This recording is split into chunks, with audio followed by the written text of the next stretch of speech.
Well, the corn's great.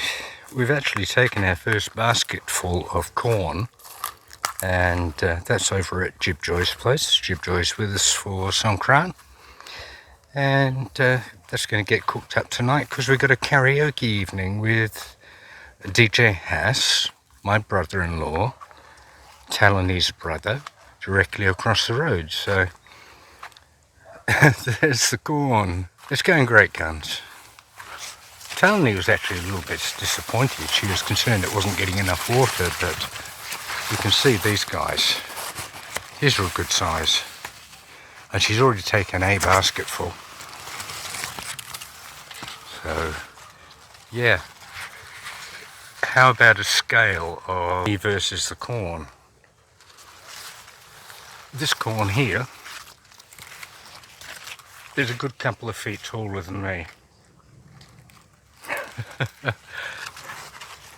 It's like a movie I saw when I was very young, science fiction, Day of the Triffids, and there were these plants that I don't know where they came from, but they would get up out the ground and they were walking around. A bit of a horror movie was the intention of it, but just the weird things you think of. Today we also took some mangoes from this tree. These guys are really good size. So you can see how big those are. Try and get them, that's better. Yeah, the ants are around, but they don't do any damage to them. Oh, good sized mango there. Yeah, that's gone from green to sort of a green yellow. It could be taken, but we'll leave it a little bit longer. And we got enough for our needs today, so it'll keep better on the tree than it will in a basket in the house. So that's all well and good. The landfill caused a bit of havoc down in this corner. The forgotten corner, the original planting of Thai lemons or limes, which regularly gets overgrown.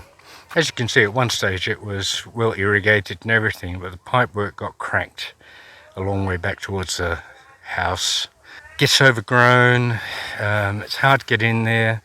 We do have a lot of ants down this corner too, so it can be a, how'd you say, not the most comfortable place to come at times. So we'll work out what we're going to do there. I think possibly what we might do is to put some fill in here, maybe kiss these goodbye or prune them up their main stems a bit and see if they will poke their heads above the fill when we put it in, and maybe sort that out that way.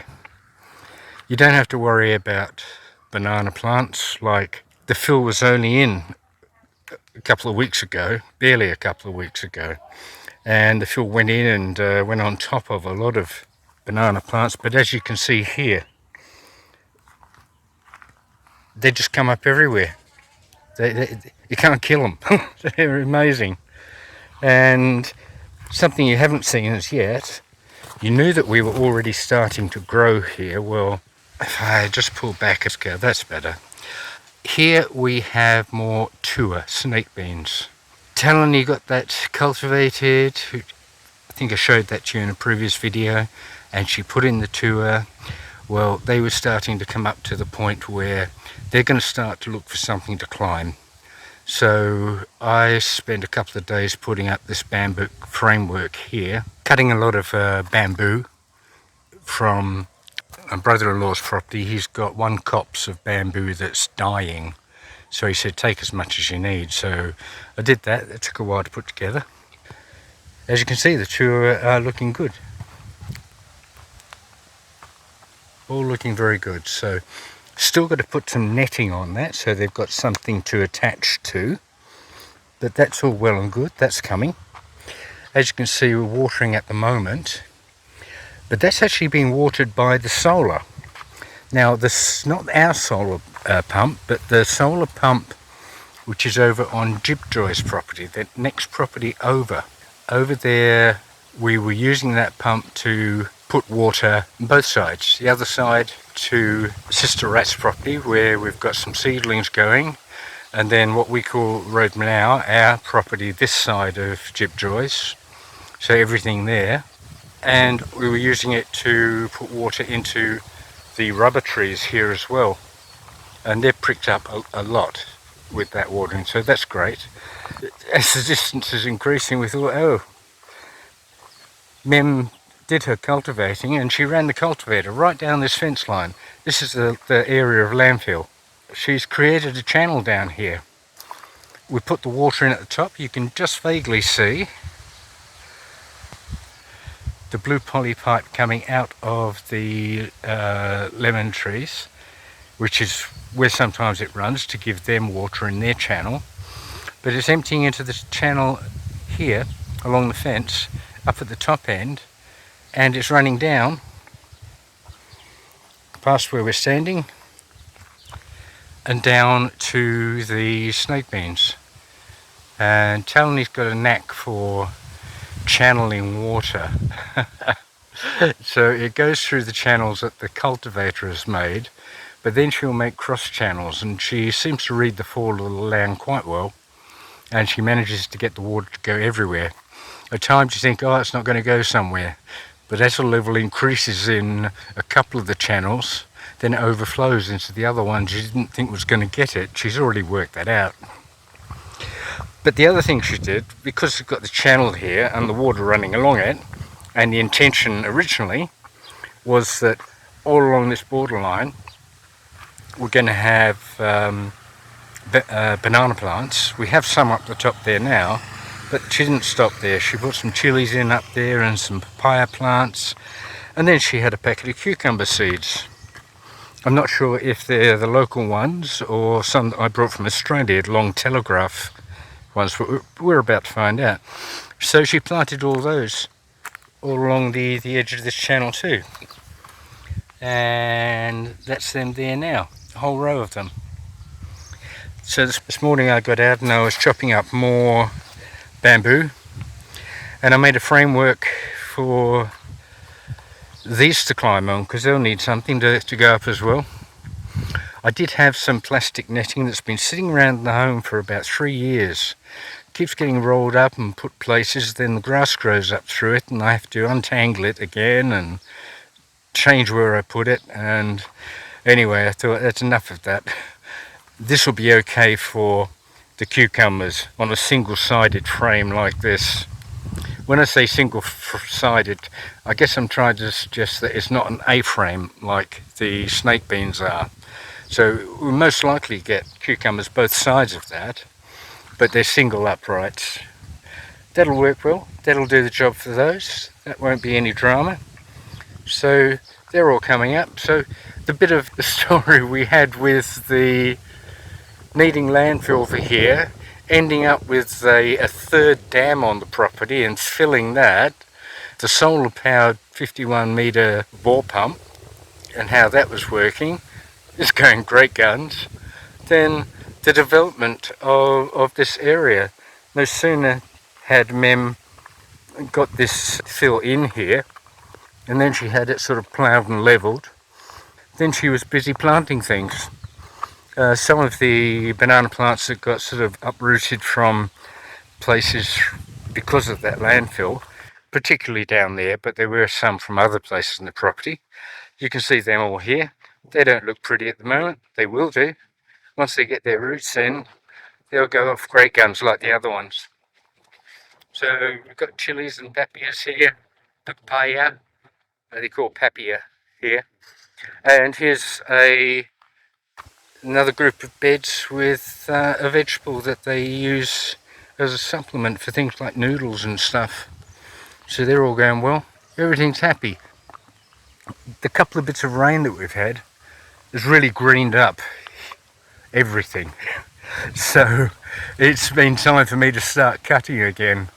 I've done a lot of the walkways and I've done through the lemon trees because I needed to. Through the lemon trees I had to do a lot of picking over Songkran. I've still got more to go. So along the edge of that sort of little roadway there. The stuff in the middle here I'm leaving. We have a chap who's actually a school friend of Talony's, and he has buffaloes. and he's always looking for fresh feed for them. So Mem lets him come. Mem is a short name for Talani. Lets him come here with his brush cutter. He goes through and he cuts a lot of the fresh grasses and so on. The buffaloes love that, and it's good food for them. Just somebody passing by. So yeah, all well and good, but as I say, I've got more cutting to do. Always something happening here, guys. For those of you that hear the stories and see maybe other people on other vlogs that come to Thailand to rest and relax and whatever, I think some of them manage to. But there's a lot of them like me that there's always something going on. And if you're on farm, you don't have a lot of excuses. You know, if you want it to sort of be nice and good and have all the stuff you want, well, you get hooked on it. It's addictive, and it's a great life. So I can just hear tuk-tuk. There's a Sam Law. It's an ice cream truck that goes around. You used to the ones with bells and rings. Well, they have the Sam Laws here. There's one there now. Going past with a lady, she's selling ice creams. So we might be out in the sticks, kind of. We are very, very close to the town. Even only being a kilometre or so away from the centre of town, there's no indication that the town's here anyway. You feel like you're out in the deep, dark depths of rural Thailand. But considering the size of the country, and 70 odd million people, there's not too many places that aren't quite heavily inhabited. So a bit different like Australia, yeah, dozens of times bigger than Thailand, yeah, with 24 million people, and for a greater part, a big percentage of the inland area is not ideally habitable. It is in modern day, sure. And yeah, with a lot of technology and stuff, people can do a lot with it, but pretty much the green belt of Australia is pretty much the coastal plains, and that's where the greatest volume of inhabitants are. That's where most of the capital cities are. So yeah, it's a whole different kettle of fish. Anyway, that's my story. So all good. I say that a lot.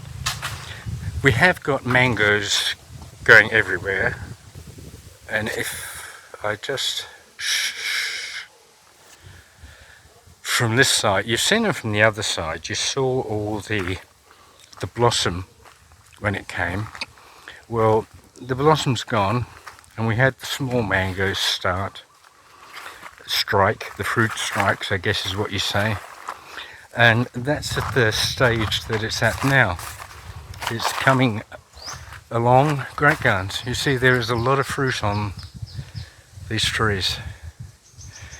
And mangoes are quite heavy, and quite often if the fruit's out on the perimeter of long boughs and so on, you do end up having to get long bamboo poles to actually prop up those branches to assist them in the weight.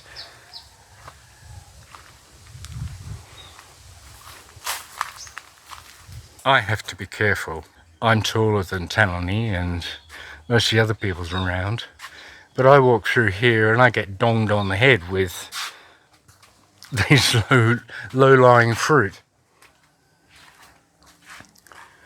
There you can see there's more.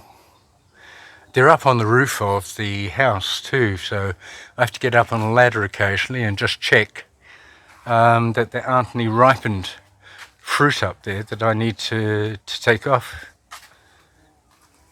because some of it will just get caught up there. Heaps of fruit. And the reality is that you think, oh, you can make some real good quids in these. Yes, if we ship them to somewhere like Bangkok, because everybody around us, everybody in town has got mangoes, and they're all coming on at the same time, so the actual sellable value of them is nothing special. Although in another location, this fruit's worth very good money.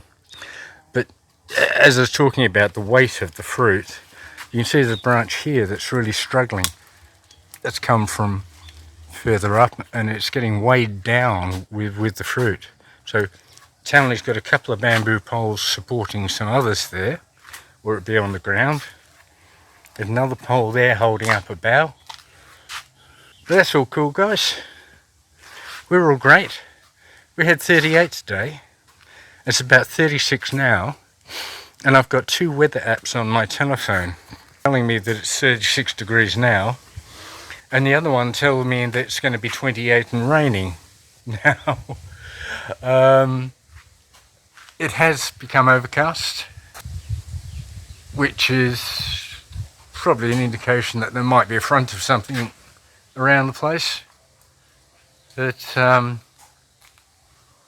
of course, the other situation is that while it's overcast like now, as the clouds move across the sun, then I'm not getting the sun on the solar panels powering the solar water pumps. So the watering over the other side, where we just were, is kind of been on again, off again, stop and start. And we'll get there. I reckon we'll get it all done. But normally it would have been done and dusted by now, well and truly over.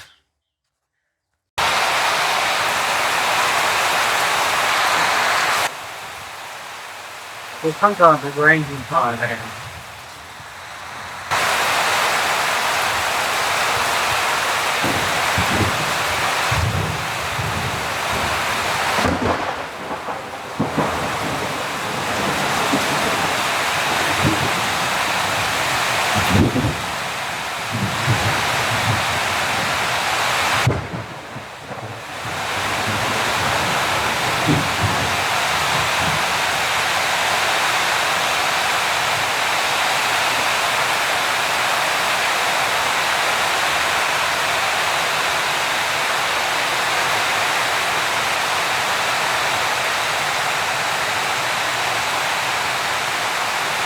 And it doesn't mess around. When it comes down, it buckets down. Like, it's got a reason to come. And it's pretty noisy too. It's certainly not unwelcome with the amount of watering we do, but all the nutrients in this bit of rain are going to work wonders for everything that's growing here. The dog's not quite sure about it. The gutters are overflowing. We might need some attention.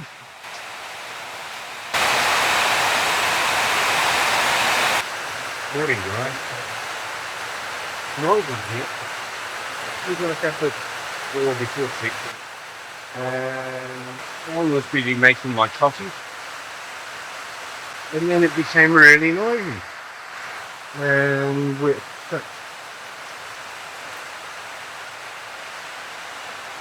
walked outside, and lo and behold, it's raining.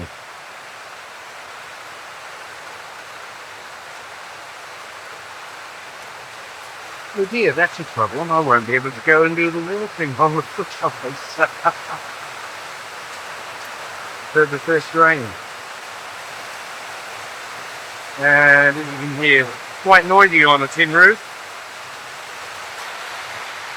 And as you can see outside there, the water's coming down on the dam. Everything's getting a good dousing.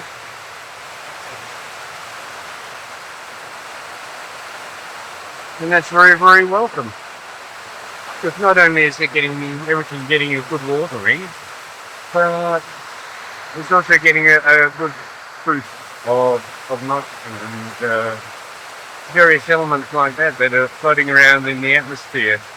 That's why rain makes such a big difference compared to hand watering, groundwater. It's all of those good little vitamins and things that go into the soil. Particularly, I believe, nitrogen.